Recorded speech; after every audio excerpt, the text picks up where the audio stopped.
Okay, good evening everyone. Shalom Aleichem. Bruchim Habayim. Welcome. We're continuing in our shiurim on Sefer Bereshis.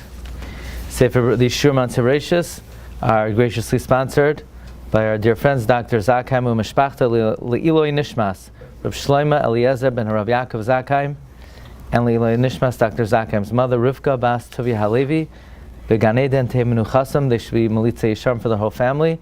Ad Bias Goel Tzedek. Tonight's shir is dedicated by Avraham and Raquel Ben Hayun in honor of their daughter Orli's Bas Mitzvah and for her Hatzlacha. They should see a lot of nachas from her and their whole family. And tonight's shir is sponsored anonymously. L'schus l'refuah shlema for Rebbetzin Brick Tamar Bas Fega Gittel. She should have refuah shlema b'sar sharcha leYisrael. So firstly, before we begin, this is still available. Hanukkah is coming. You could get one. You could get multiple copies. You could even order dozens of them. There's no maximum allowance. In other words, let's say a person said, I wanted to buy all of the books that are available, they'll let you get them. Okay. And good news is, Baruch Hashem, there was a new birth today. Rabbi Meir, Balanes, and the eternal children of Hashem. It was sewn, printed, gold stamped, and it was bound about 6:30 p.m. and it will be available tomorrow. So Be'ezus Hashem, that's very exciting news, and it will be available at better bookstores everywhere, or at artscroll.com. You could get 20% off. Okay, we have a very special topic tonight. We're continuing on the subject of Yishmael that we've been speaking about basically since pretty much the beginning of Bereshis. This may be the grand finale. We spoke about the prophecy of the Meshech Chachma that Yishmael's tshuva portends on the end of days the Yishmaelim will do tshuva. Last week we discussed, is Yishmael Jewish or not? We also mentioned the idea that whether or not Yishmael did tshuva may be dependent on whether he's Jewish or not.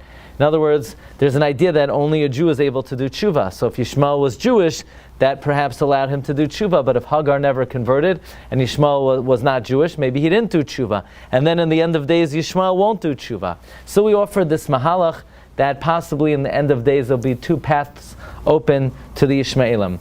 I do have to say, please forgive me, I gave another shir on the topic this morning. So I'm going to give you the executive summary in 2 minutes. Basically, we learned last week, it is not unanimously held that Yishmael did tshuva. On the one hand, the Gemara says that the fact that Yitzchak came before Yishmael, that implies that Yishmael did do tshuva. But on the other hand, this morning we spoke out of Gemara and Megillah. Gemara and Megillah says that why does the Torah count the years of the life of Yishmael? So Rashi says, what's wrong with counting the years of the life of Yishmael? Rashi says, well, he was a Rasha, so why would we count his years? So the Marsha asks, what do you mean he was a Rasha? He did tshuva. The Marsha answers, yes, he did tshuva, but that won't make all of his years righteous years. However, the Shagasari and the Turei Even says, actually, the Gemara that's bothered that why do we count the years of Yishmael is not consistent with the Gemara in Baba Basra that he did tshuva. So again, we see it's not unanimously held that Yishmael did tshuva. Okay, so that's check out the continuation of last week's shir on a shir this morning. It's called Did Yishmael Really Repent? Okay, an analysis of Yishmael's tshuva. But today we're going to talk about a new subject. Yaakov Avinu is bracing for his encounter with Esav Harasha. And Yaakov Avinu says, Vayihi li shar v'chamar. And I have ox and donkey. Can you imagine? He sends word to Esav. He hasn't spoken to the guy in over 20 years. And the first thing he says is, hey Esav, Vayihi li shar v'chamar. I have ox and donkey. Oh great, I'm sure Esav will be very hardened to learn that Yaakov Avinu has ox and donkeys. You ever notice that? Isn't that strange? Yaakov Avinu he's preparing in 3 ways. He's praying, he's preparing for diplomacy, he's preparing for war. But the first message to Esav, Vayihi li Kay Amar Avdecha Yaakov, Im Lavan Garti Va'echaradata. You want to know where I was? I was by Lavan. You want to know what I have? Forget the ammunition. I have oxen and donkey. Esau's coming with 400 guys. They're not coming with animal food to feed his oxen and donkey. Why is Yaakov Avinu telling Esau he has ox and donkey? Furthermore, this is what really hit me. Yaakov and Esau, they finally meet. And actually today I was thinking about speaking about anti-Semitism, the root of anti-Semitism. But we'll have to save it for another time. But I'll tell you one thing. Yaakov Avinu encounters Esau, and Esau comes running to Yaakov. Vayaretz Esau to Yaakov, Vayishakeu, he kisses him. We know in the words Vayishakeu, there's a very unusual phenomenon. What do you have? Dots. You have dots. What do dots mean? It means whatever it says, it means the opposite. That's what dots mean. So Rashi brings two perushim. It says he kissed him. It means he didn't really mean to kiss him. He didn't really kiss him wholeheartedly. It's like when you meet that guy at a wedding, you haven't seen him in 30 years, and he kisses you. He doesn't really, this is not like Ahava Gemura. You know, it's just a formality. So Esav did it less than Belev Shalim. But then Rashi says something phenomenal. Rashi says, Halacha biyadua. Esav soinei liyakim. Now you're going to hear people quote this over. Halacha l'Moshe misinai. That's because they didn't bother looking at the words of Rashi, so they remember what they learned in first grade, and they misquote it. It's not a halacha l'Moshe misinai. Halacha l'Moshe misinai's tefillin is black. Halacha biyadua. This means it's a reality of life. And who says it? Amar Reb Shimon Bar Yochai. Why Reb Shimon Bar Yochai? Because Reb Shimon Bar Yochai, Reb Menachem Zamba says, is doiresh taima dekra. He could give you the reason for every mitzvah in the Torah. He could give you a rationale for all 613 mitzvahs. But one thing he says that in this world has no reason, that's inexplicable, anti-Semitism. The fact that Esav hates Yaakov, it's not because we're socialists, because they'll hate us in America. It's not because we're capitalists, because they hated us in Europe. They could hate us, they could say we're leeches on society, and we run the world at the same time. Right? So there's no rationale for anti-Semitism. It's just a fact of life. When my grandfather was in the DP camps and they captured one of the Germans, he tried to exonerate himself. He said, "What do you want from me? It's in my blood." That's halacha biyadua. Esav soinei liYaakov. Okay, so in this conversation, Esav has somewhat of a change of heart, and he says, "Take my gift that was brought to you." Ki chanani Elokim. Yaakov says to Esav, take my blessing, take my gift that was brought to you. You know, ki chanani Elokim. God has been gracious to me. V'chiyesh li koil. And I've got everything. And I think there's one word here that's very telling. And that is the word koil. I have everything. We all know the contrast. Esav says, Yeshli, Rav, I have a lot. Rashi says it means more than I need, or it means I have most of what I need. But we're going to focus tonight on that which Yaakov Avinu says, Yeshli koil, I have everything. What's Yaakov telling Esav? Let's review the teaching of the Arizal. The Arizal tells us that in the vision of Daniel foresaw the 4 exiles. And the head of the monster represents Babel, and the body, the 2 arms, Persia and Media. We know the biggest gullus of all is the Media. Then the body is Greece. And the 2 long legs are the 2 final gullusim, Edom and Yishmael. And they're long because the final 2 gullusim are very long. So here we have it very clear that in the end of days there are 2 long gullusim, Gullus Edom and Gullus Yishmael. By the way, who are the Yishmaelim today? Well, we know who they're presumed to be. Who is Yishmael today? Are there any sources that say black and white who Yishmael is? We have been giving the shiurim for a while. We've never seen any makar that says black and white who's Yishmael. The Maharal tonight, the Maharal in number 11, writes that Mashiach will be groomed in a palace in Arabia. Why? Because since Mashiach will overcome the Arabiim, the Arabs, which are Yishmael, he will be groomed in Arabia like Moshe Rabbeinu was groomed in the palace of Parai. So where is it? Where is that? Qatar? Dubai? The Emirates? I don't know. Gaza. They didn't tell me. But that's what the Maral says. The Maral writes openly, Ha'arbiyim heim b'nei Yishmael. Okay, so here it took many years until we found the exact source. The Arbiyim are Yishmael. Now, let's introduce an idea that we've mentioned many times over the years, and let's review it, because Ein Beis HaMedrash B'li Chadosh. The end of Parshas Toldos. We have an idea that Yaakov Avinu was told by his parents not to marry someone from the Benois Canaan. Katzti b'chayai mibnei Benois Canaan. We know that on the letter Katzti there's a small kuf. The small kuf is a reference to the Churban Beis HaMikdash that was 100 amos tall. And Yaakov Avinu went to Haran. Fine. So the pasuk says that Esav went to marry Yishmael. Vayilach Esav el Yishmael. Vayikach es machalas. Bas Yishmael. Ben Avraham. Achois nevayos. Al nashav loy isha. So the pasuk says that Yaakov heard that his fathers were disgusted with the Bnei Canaan, and then he went to Haran, and then Esav went to marry the daughter of Yishmael. So the simple reading of the pasuk is saying that since Esav saw that the daughters of Canaan were abhorrent to his parents, he went to marry the daughter of Yishmael. That's how Rashi learns. That Esav overheard that Yitzchak gave the bracha to Yaakov, and he sent him to Padan Aram, and Yaakov went to get married because the Bnei Canaan were bad. Therefore, Esav, being a good son, went to marry the daughter of Yishmael. However, there's one thing that's not clear, and that is the simple implication of the pasuk is saying that the reason why Esav went to marry the daughter of Yishmael is because he hated Yaakov. Because right before that, it says, Vayistoim Esav es Yaakov al habracha sheberchayav. Esav hated Yaakov because Yaakov stole the blessing.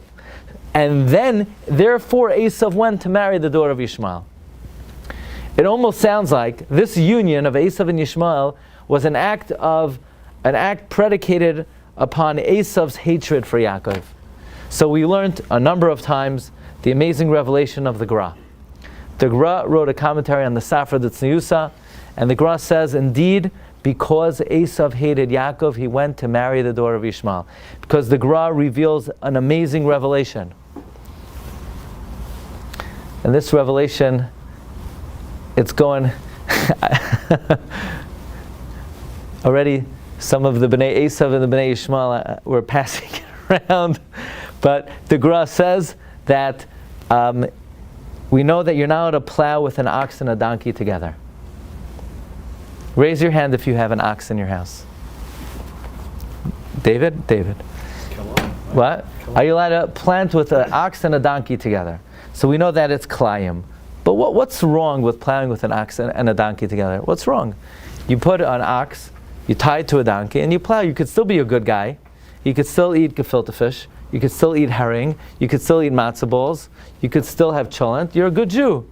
Just because you plowed with an ox and a donkey together. So the Gra has an amazing revelation. The Gra says that there are two individuals, Cain and Hevel. And Cain brings the carbon from pishtan, from flax, from linen. And Hevel brings the carbon from mibechiris Sinai, wool. And therefore we can never mix Cain and Hevel together. Cain was a murderer, Hevel was a better guy. And we cannot mix Cain and Hevel together. That's why you can't mix wool and linen together. But furthermore, you know who became Cain? Esav. You know who was Hevel? Yishmael. Says the Gra, if Esav and Yishmael ever got together, they would destroy the whole world. I've said many, many times that when my grandfather was in Auschwitz, he saw Eichmann invited the Mufti from Jerusalem to Auschwitz, and they were sitting arm in arm, and they marched Jews in front of them, and they would hit them in a way that they wouldn't be able to have children. That was the sport of Eichmann and the Mufti.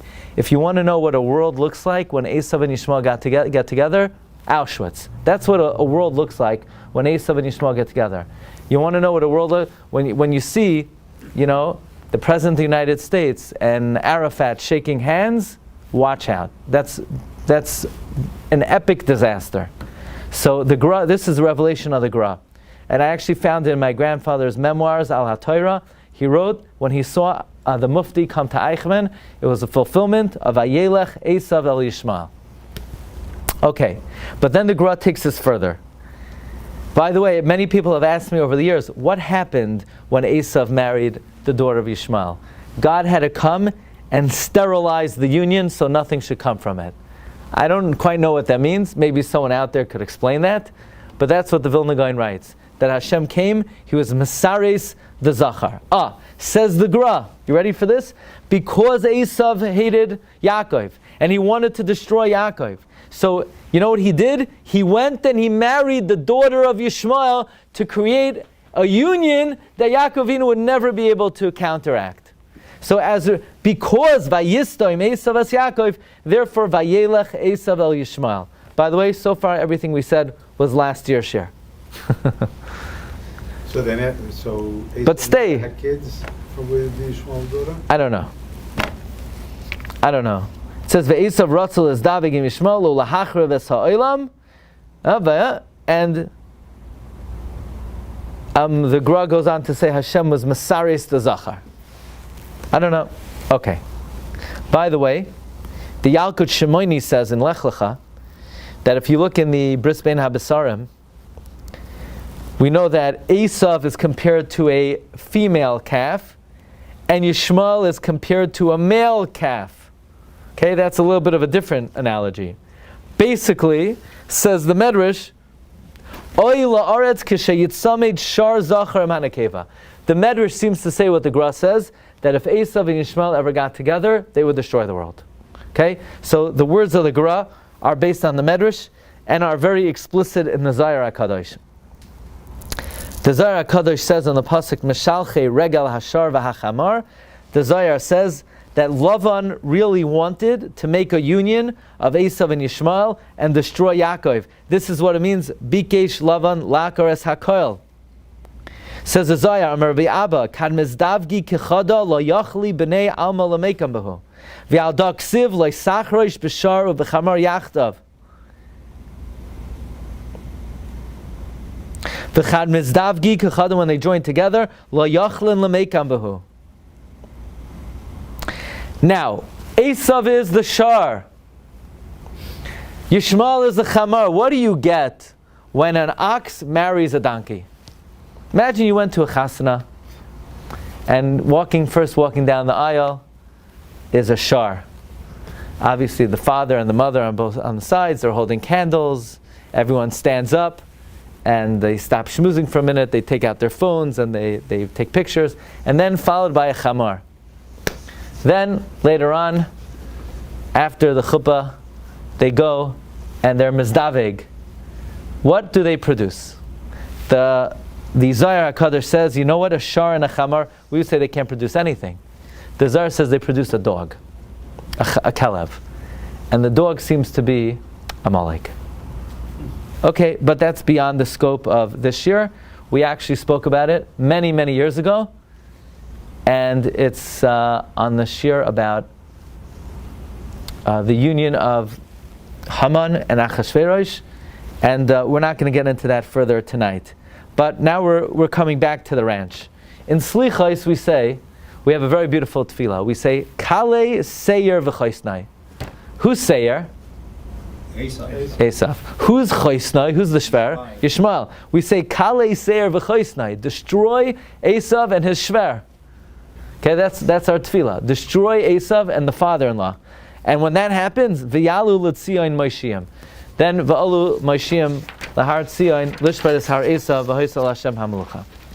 So we have this idea that when Esav really wants to get Yaakov, he has a union with Yishmael, and that's very difficult to overcome. Comes up Tzaddik HaKoyin, and I'm just bringing this in by way of mashal because I want to borrow him, but say slightly different. Rabbi Tzaddik HaKoyin says, therefore, when Yaakov Avinu tells Esav, "V'haya li shar v'chamar," I have an ox and a donkey, he's not saying, I have an ox and a donkey. What does Esav care that he has an ox and a donkey? What he's saying is, I have an ox. An ox is Mashiach ben Yosef, who comes from me. And the Chamar is the Melech HaMashiach. So first, Reb Tzadok HaKohen goes on to say, Yosef is a shar, and the Chamar is Yisachar Yisachar Chamar Garem. However, then Reb Tzadok HaKohen goes on to say that Yaakov Avinu was demonstrating to Esav that he could overcome the klipa of Esav and Yishmael. Yishmael is Taiva, because he's the midah of Chesed Avraham gone extreme, and Esav is Gevura, is Ritzicha gone extreme. So connected that, Yaakov Avinu says, I have Yosef. Yosef could counteract the midah of Shar. Esav is a Shar. And Mashiach ben David is Ani v'Roichav Achamar. He could overcome Yishmael. But for our purposes, let's say it as follows. Until now, Yaakov Avinu only had to deal with one enemy, Esav. Yitzchak had to deal with Yishmael. Yaakov returning to land of Canaan, he realizes that he's opposing a new foe. This is not Esav. This is Esav on steroids. What do you call Esav on steroids? When Esav unites with Yishmael, it's Esav on steroids. Esav on steroids is the Shar and the Chamar together. Esav is the Shar, Yishmael is the Chamar. So Yaakov Avinu has to address this. He has to say, I am equipped to take you on. I have a Shar, I have Yosef, I have a Chamar, I have Mashiach ben David. So Yaakov Avinu is sending word to Esav, Vayihi li Shar v'Chamar, I am equipped to take you on.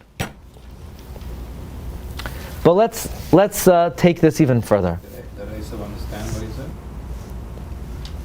If you understand the shir, and I understand the shir, then Esav understood the shir.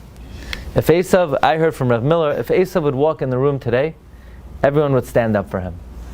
He would look like he's a holy, righteous man, but he was the king of hypocrisy. But did Esav understand this? If he didn't understand it, his mazlei chazeh. Let's come back and understand, study and dissect really. Who is Yishmael? What is his vulnerability? And how do we overcome it? So I want to thank my friend Isaac Yoslowski. Gave me some good parsha sheets from the Shvilei Pinchas from like 10 years ago, a few weeks ago. And I found it today in Tafshin Ayin Tes, which wasn't so long ago. Okay, so let's dissect what is the power of Yishmael, what is his weakness, and how do we overcome it. We keep on coming back to this pasuk, V'hu yiyeh para adam. He'll be a mule of a man. Yadoi bakoil. His hand is against everybody. Whatever country he's in, he's antagonistic. V'yad koil boy. And everyone's hand is against him. V'al pnei chol echav yishkain. So let's start with Reb Levi Yitzchak Bar Ditchav. Yeah? Reb Levi Yitzchak says, how could it be Yadoi bakoil, v'yad kol boy? Is he attacking everyone, or is everyone attacking him? So Reb Levi Yitzchak says you have to look at the words carefully. Yadoi, he attacks bakoil. You know who attacks him? Koil. In other words, it's not that he attacks everyone, everyone attacks him. He's powerful when he's attacking bakoil. Everyone is powerful when everyone is koil and not bakoil. So what does this mean? So let's start like this. I'm sure you're all familiar with the Sefer Shari Oira. The Shari Oira is one of the earliest Sifrei Kabbalah of Rabbi Yosef Gektilia, who says that the word koil refers to Mila. Mila. Mila is the perfection of man. Now there are two parts of Mila. There's the cutting, and then after you cut the foreskin, you uncover the atara, you pull it. It's Priya. Yishmael has Mila, he doesn't have Priya. The cutting you do with the kli, you do with the utensil. The priya you do with your hand, you don't do with the utensil. The koyach, says Rabbi Levi Yitzchak Bar Ditchav of Yishmael, is bris milah. That's why they have a zechus in Eretz Yisrael. Yadai. You know where the koyach of Yishmael comes from? Ba koil. Koil refers to the milah. Ba koil, through the mitzvah of milah. Yadai, the strength of Yishmael is in the mitzvah of milah. V'yad koil. Now, The thing is, he only has Mila. He doesn't have Priya. Priya is done with what? The Yad. V'yad koil. But when you do the Priya with the Yad, with Mila, boy, that's when you could overcome him. Yishmael's koyach is Yadai Bakoil. His koyach is through the mitzvah of Mila. Yadai Bakoil. His strength, Yadai, his strength, Bakoil, is through the mitzvah of Mila. But V'yad koil, when the Mila is done, not with the utensil, with the hand, that's the mitzvah Priya, boy, that's when you could overcome Yishmael. In other words, the strength of Klal Yisrael over Yishmael is that when we live up to the requirement of Kedusha that Priya offers us. Okay? That's the Kedushas Levi. Comes a Chassam Sofer in a number of places. In his Perush on Bava Basra, we know Avinu had a daughter. You know what her name was? Bakol. Ubakol Shema. Va'avraham zakein ba bayamim, v'Hashem berach es Avraham Bakol. Now, comes a Chassam Sofer. He says this based on the Shla. The word Bakol, we know Avraham Avinu was blessed with Bakol. Avraham had a daughter. The Avraham zakein ba bayamim, v'Hashem berach es Avraham Bakol. Yitzchak, when Esav said, "Do you have anything left for me, Tata?" What did Yitzchak say? Va'oichel Mikal. I'll eat. What's a higher level, Bakol or Mikal? Actually, says the Chassam Sofer, quoting the Shla, Bakol is higher. Mikal implies miktsas koil, a little bit of koil. Bakol means not a little bit, with koil, that you're directly attached. You may not have everything, but you're directly connected. Koil is the epitome of shleimus that Yaakov Avinu had. Says the Shla HaKadosh, Yadai Bakoil. The Madrega of Yishmael is, when he has the minyan Bakoil, when we are not fully connected to Hashem, when we have admixture, when we're Bakoil, when we have some of Miktsas, when we have a little bit, when we have part of it, when we have part of Koil, when we have a little bit of Taruvais, of Klipais in the Kedusha, alluded to with the word Bakoil, then Yishmael rules over us. You know when Yishmael rules over us? When we daven, but it's not wholehearted. When it's nifgam. If it's nifgam, if you daven, if you don't do it properly, you're saying, what does it mean not to do davening properly? You tell me. Kavana, phones. I didn't say it, right? You bring your phone with you. You leave the phone outside. You come on time and you daven. You're not Bakoil, you're Koil. Then you overcome Yishmael. When you do a half a job, Yishmael overcomes us. So Yodei Bakoil, Yishmael rules when we're slightly connected to Koil. But V'yad Koil, when we have the madrig of Koil, we overcome Yishmael. Who says this? Chassam Sofer. He writes this in Parshas Lech Lecha, and it's commentary to Baba Basra. But Sfas Emes takes this even further. Says the holy Sfas Emes, Bakoil is Avraham, Mikoil is Yitzchak, Koil is Yaakov. You know who rules over us? Yadai Bakoil.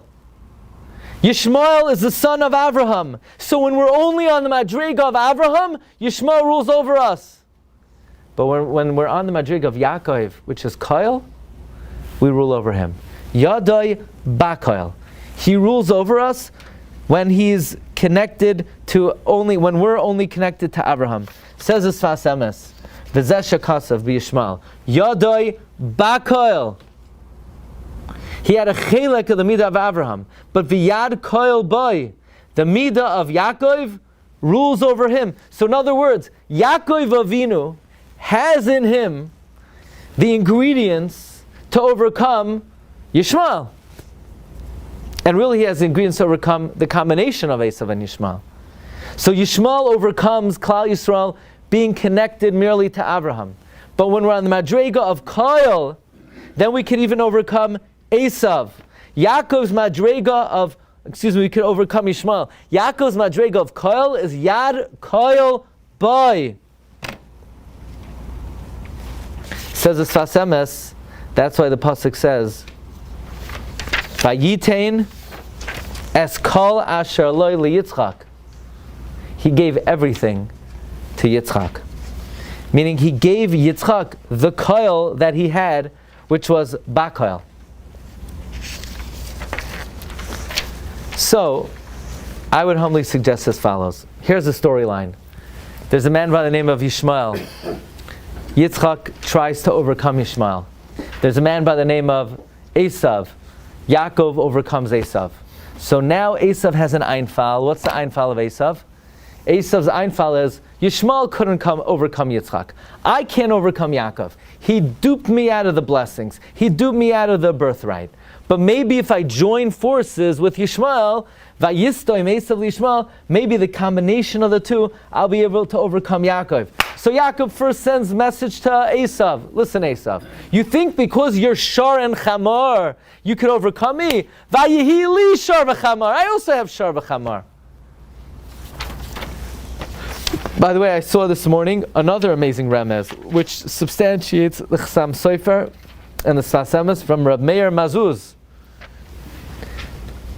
We find at the end of Chayei Sarah, Vayishkenu me Chavila. He encamped from Chavila ad Shur, Asher al Pnei Mitzrayim, Bayacha Ashura. And now we talk about the fall of Yishmael. You know when Yishmael falls? Look at number 19. Al Pnei Chol Echav Nafal. When we're on the Madrig of Kol, then Yishmael falls. When we're Bakol, he has dominion over us. When we're Kol, Al Pnei Kol. Why does it say Al Pnei Kol Echav? It should say Al Pnei Echav. The word Kol is extra. It's indicating that when we're on the Madrig of Kol, like the Chassam Sofer teaches, then Yishmael falls to us. And therefore we come to the amazing revelation of the Shvilei Pinchas. I try to look around, where does this come from? This is his own amazing revelation. The word Yaakov Avinu, Yaakov, stands for, it's Rashi Tevois, Bittul Klipos Esav Yishmael. Yaakov stands for, backward, Bittul Klipos Esav Yishmael. Yaakov, through the midah of Koil, he has the ability to overcome even the union of Esav and Yishmael. So I would say, you ready for this? I'm going to add something. I have to add something, no? So aside from the fact that this is why Yaakov Avinu sent word, Vayili Shar Vachamar, when Yaakov is talking to Esav, you know, there are all kinds of levels of conversation taking place. You know, if you notice, in the Midrashim and in Rashi, in Parshas Vayishlach, Rashi almost always says two perushim. Rashi says, Im Lavan garti v'echar arata. Either Rashi says, I lived with Lavan. I didn't become prestigious. I didn't become wealthy. You have nothing to be jealous of. That's one pshat. Another pshat Rashi says, Lavan garti, taryag mitzvah shamarti. I kept all 613 mitzvahs. Do you really think Esav cared if he kept 613 mitzvahs? Imagine if someone's on the battlefield with one of these, you know, and you say, stop! Message! What? Did you know I kept the whole Mishnah Berurah? Siman Aleph, I wash Negel Vaser by my bed, and then I'm a Kaim Shivisi Hashem Lenegdi Tamid, and I say Tikkun Chatzois. I mean, you think the guy's going to stop to listen to your shir that you keep the 613 mitzvahs? What does the enemy care that you kept the mitzvahs? And if you look throughout Rashi, in the entire parsha of Yaakov speaking to Esav, there are always two perushim. One is a practical pshat, and one is a spiritual pshat. Even the Rashi that says, Vayishlach Yaakov malachim, what does Rashi say? Malachim mamash. Yeah, but the Medrash says, no, not malachim mamash. He sent physical messengers. So which one did he do? The Shlach HaKadosh says, and this is very important to know,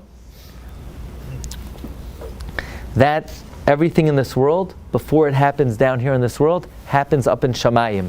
There's a spiritual root of everything, and then after it plays out in Shamayim, it concretizes in this world. So, in the Shamayim, the image of Yaakov Avinu is arguing with the archangel of Esav, saying, I kept the Taryag mitzvahs.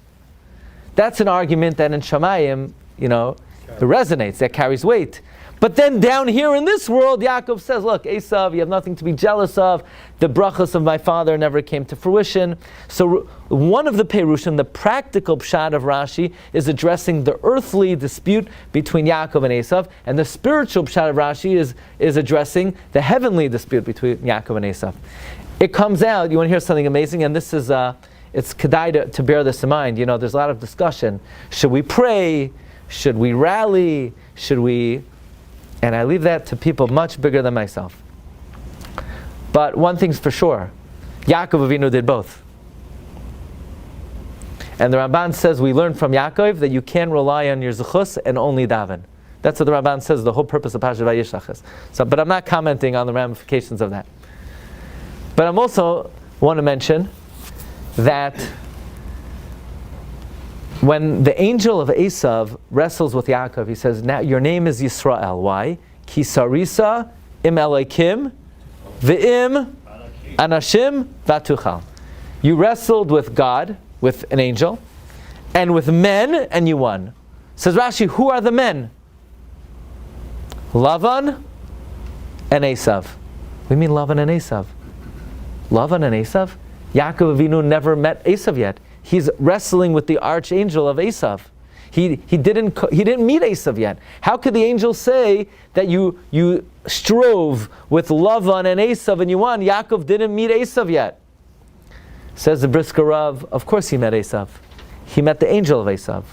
And once you take care of your heavenly obligation, then Esav down here is a pawn, he falls mamela. It's just, he'll be playing out the foregone conclusion. Meaning if Yaakov already pinned the angel of Esav down to the floor and he beat the angel of Esav, then Esav will already, it's a foregone conclusion that Esav will fall.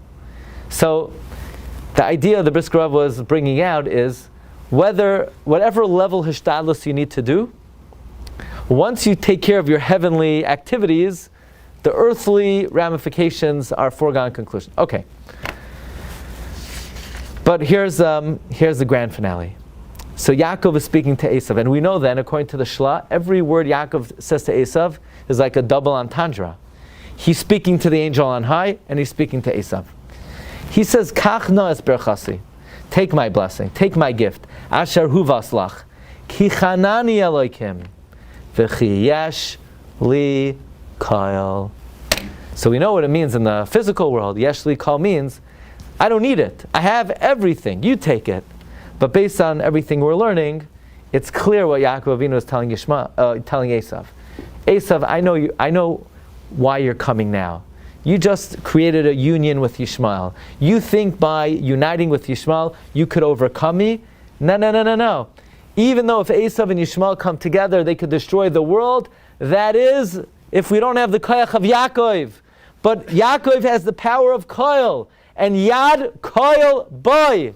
So Yaakov is, so to speak, talking to the Esav down here, and he's simultaneously addressing the Esav and Shamayim. Yesh li Koil. You thought you were going to come at me at Yadai Bakoil.